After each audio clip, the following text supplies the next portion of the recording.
प्रदूषण आणि जन्माला येणारी बाळ या संदर्भात एक धक्कादायक अहवाल समोर आलेला आहे। एकीकडे भारतामध्ये प्रजनन दर कमी होतोय, त्यामुळे भविष्यामध्ये भारतात तरुणांची पिढी कमी होणार आहे आणि वृद्धांची संख्या वाढणार आहे आणि अशामध्येच आणखीन एक धोका समोर आला आहे। हा धोका म्हणजे शहरांमध्ये वाढलेलं प्रचंड प्रदूषण आता गर्भवती महिलांच्या नाळेतून थेट जन्माला येणाऱ्या बाळांपर्यंत पोहोचतंय। याचा सर्वाधिक धोका निर्माण होतोय तो बाळांच्या मेंदूला। ही फक्त चर्चा नव्हे तर एम्सनं या संदर्भातला अत्यंत महत्त्वाचा अहवाल प्रकाशित केलाय।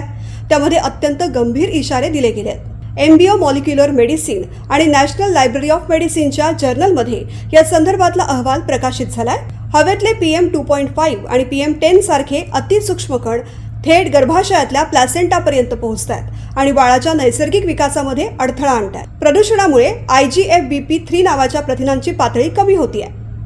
ही प्रथिनं गर्भनाळ आणि गर्भाच्या संतुलित विकासाकरता आवश्यक असतात। या प्रथिनांच्या कमतरतेमुळे गर्भाशयाच्या वाढीवरती परिणाम होतोय आणि बाळाचं वजन कमी असण्याचा किंवा प्रीमॅच्युअर डिलिव्हरीचा धोका असू शकतो।